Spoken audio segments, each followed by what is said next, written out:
Hello everyone, welcome to our YouTube channel creative learning hub. I hope आप सभी अच्छे होंगे। आई एम सरिता रॉय और मैं आज से इस चैनल पर बायोलॉजी स्टार्ट करने जा रही हूँ। जैसे ऐसे लेक्चर्स आते जाएंगे, हम लोग बायोलॉजी के सभी कोर कॉन्सेप्ट्स को डिस्कवर करते जाएंगे। मैंने पहला चैप्टर लिया है सेल।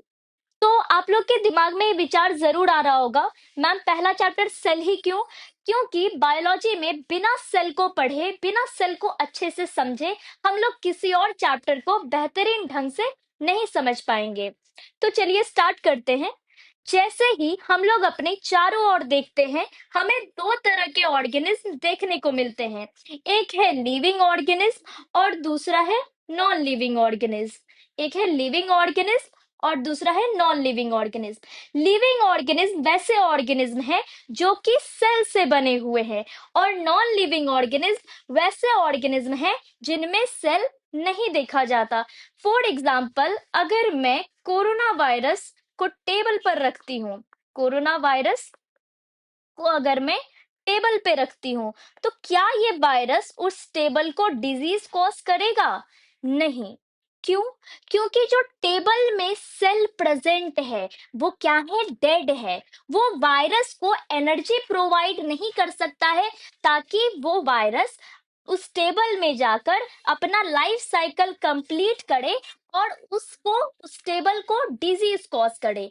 यही कोरोना वायरस अगर हमारे बॉडी में इंटर करता है तो क्या ये डिजीज कॉज करेगा?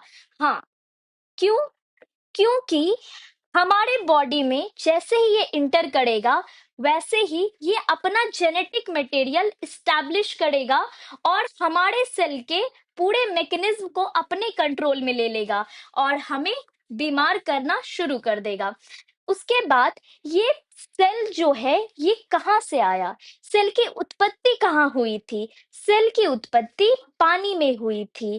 पानी में क्या होता है? एक ऐसा कंपार्टमेंट बन गया जो कि बाहर के वातावरण को अंदर के वातावरण से अलग कर रहा था। तो सेल क्या है? बेसिकली एक ऐसा कंपार्टमेंट है, एक ऐसा कंपार्टमेंट है जो कि बाहर के वातावरण को अंदर के वातावरण से अलग कर रहा है। हमारे एनसीईआरटी में सेल के बारे में क्या कहा गया है, चलिए जानते हैं। What is cell? कोशिका क्या है? Cell is the fundamental, structural and functional unit of life. कोशिका जीवन की मौलिक, संरचनात्मक और क्रियात्मक इकाई है। यह एक यह एक ऐसी छोटी इकाई है जहां से जीवन की शुरुआत हुई हुई थी, जहां से जीवन की शुरुआत हुई थी। उसके बाद study of cell. Study of cell, cell के अध्ययन को क्या कहते हैं? साइटोलॉजी। और इसी साइटोलॉजी में हमें सेल के स्ट्रक्चर, फंक्शन और सेल ऑर्गेन्स के बारे में पढ़ने को मिलता है। फादर ऑफ साइटोलॉजी कौन है? Robert hook. याद रखिएगा, ये क्वेश्चन आ सकता है कि फादर ऑफ साइटोलॉजी कौन है? Robert Hooke. Why is the cell smallest unit of life? Cell को ही जीवन की सबसे छोटी इकाई क्यों कहा गया है? तो due to presence of unicellular organism. Unicellular organism ऐसे ऑर्गेनिज्म हैं जो सिंगल सेल से बने हुए हैं। कितने सेल से बने हुए हैं? सिंगल सेल से बने हुए हैं।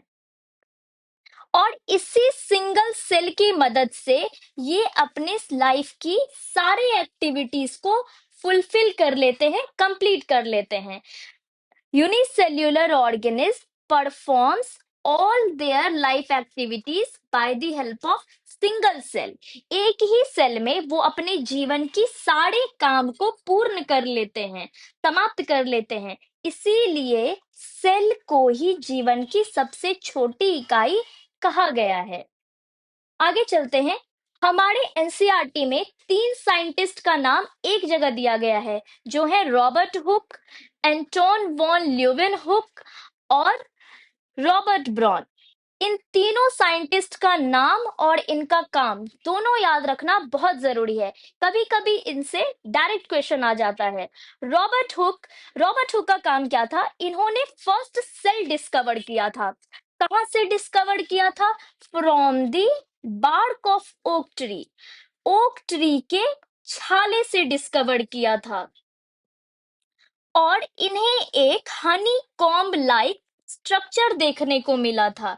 एक हनी कॉम्ब लाइक स्ट्रक्चर देखने को मिला था जो कि एक्चुअली में सेल नहीं था। वो क्या था? सेल वॉल था। क्या था? सेल वॉल था।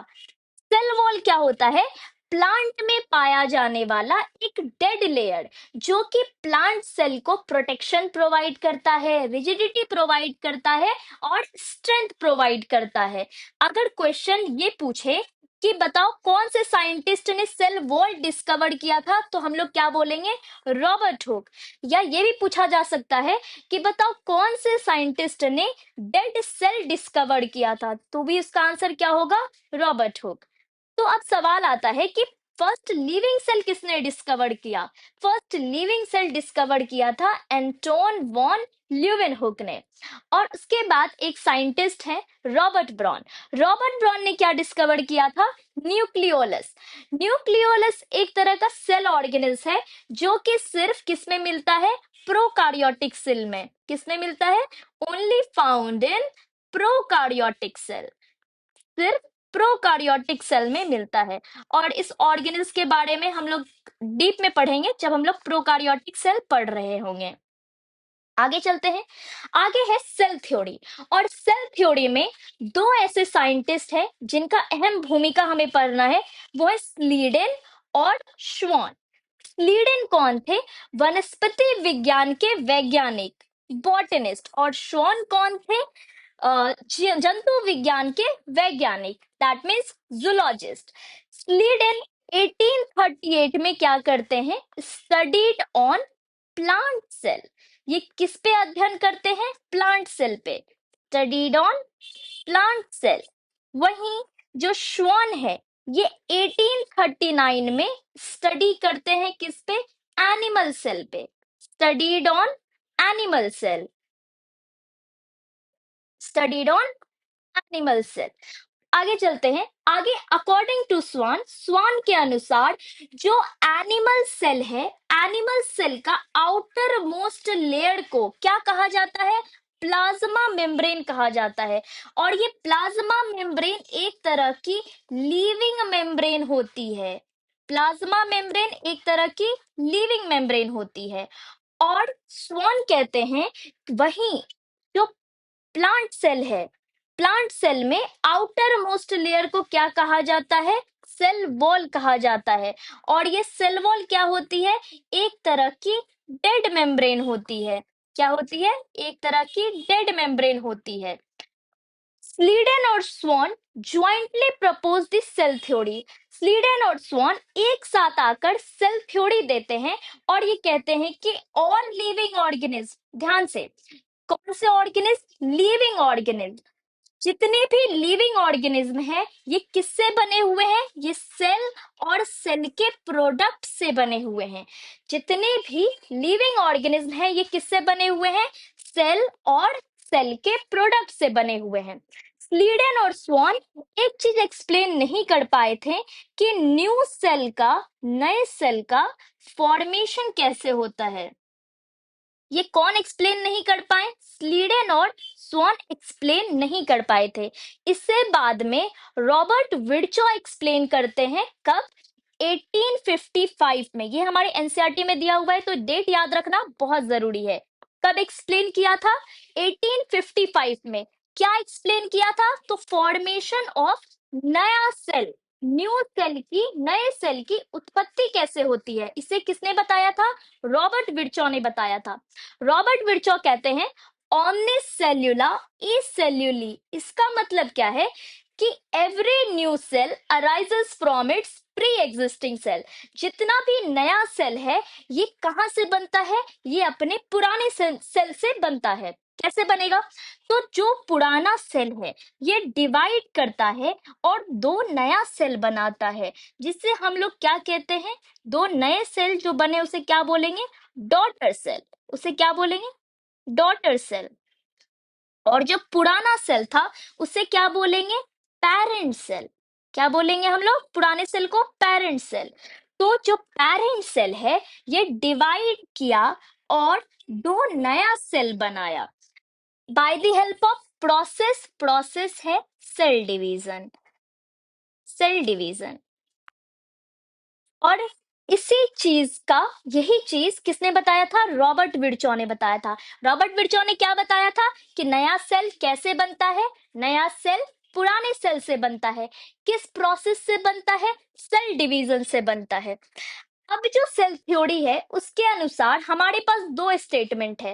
एक स्टेटमेंट ये कहता है ऑल लिविंग ऑर्गेनिज्म, जितने भी जीवित प्राणी हैं, जितने भी जीवित जीव हैं, वो किससे बने हुए हैं? वो सेल से और सेल के प्रोडक्ट से बने हुए हैं। और नया सेल कैसे बनता है? All cell arises from its pre existing cell. सभी नई सेल अपने पुराने सेल से ही बनती है। अब हमारे पास सेल थ्योरी का एक अनुपात है, एक एक्सेप्शन है, जो है वायरस, विषाणु। विषाणु जो है वो सेल थ्योरी को फॉलो क्यों नहीं करती? तो पहला चीज, जो वायरस है ये एसेल्यूलर या नॉन सेल्यूलर होता है। ये क्या होता है? Non cellular. नॉन सेल्यूलर मतलब नो सेल, ये सेल से ही नहीं बना होता। नो सेल प्रेजेंट, इसमें कोई सेल ही नहीं होता। तो ये पहला स्टेटमेंट को ही खंडित कर रहा है। पहला स्टेटमेंट हमारा क्या कह रहा था कि जितनी भी लिविंग ऑर्गेनिज्म है ये किससे बनी हुई है? सेल और उसके प्रोडक्ट से बनी हुई है। जो कि वायरस एक नॉन सेल्यूलर पैरासाइट है, तो ये सेल से बना हुआ ही नहीं होता। इस वजह से ये सेल थ्योरी को फॉलो नहीं करता। वायरस में एक और गुण होता है कि जब तक ये मानव शरीर या किसी भी लिविंग बॉडी के बाहर है तब तक ये डेड है, और जैसे ही ये किसी भी लिविंग बॉडी में इंटर करता है ये अपना लाइफ प्रोसेस, अपना लाइफ साइकिल, अपना जीवन क्रिया चलाने लगता है और ये खुद जीवित हो जाता है। टाइप ऑफ सेल में हम लोग दो तरह के सेल के बारे में पढ़ते हैं। एक है प्रोकार्योटिक सेल और दूसरा है यूकार्योटिक सेल। प्रोकार्योटिक सेल वैसे सेल होते हैं जिसमें ट्रू न्यूक्लियस एब्सेंट होता है, जिसमें सच्चा केंद्रक एब्सेंट होता है, और वहीं यूकार्योटिक सेल में ट्रू न्यूक्लियस पाया जाता है। ट्रू न्यूक्लियस मींस सच्चा केंद्रक प्रेजेंट होता है।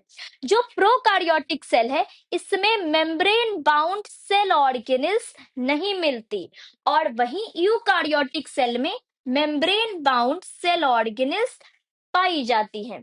प्लाज्मा मेम्ब्रेन दोनों ही तरह के सेल में पाया जाता है। प्लाज्मा मेम्ब्रेन का मिलना दोनों सेल में एक यूनिक फीचर है, और राइबोसोम जैसे ऑर्गेनेल्स भी ये दोनों सेल में पाए जाते हैं। आज के लिए इतना ही। आज हमने सेल के ओवरव्यू को पढ़ा है। आगे आने वाले लेक्चर में हम लोग प्रोकार्योटिक सेल के कोर कॉन्सेप्ट्स को डिस्कवर करेंगे। तब तक के लिए पढ़ते रहिए। धन्यवाद।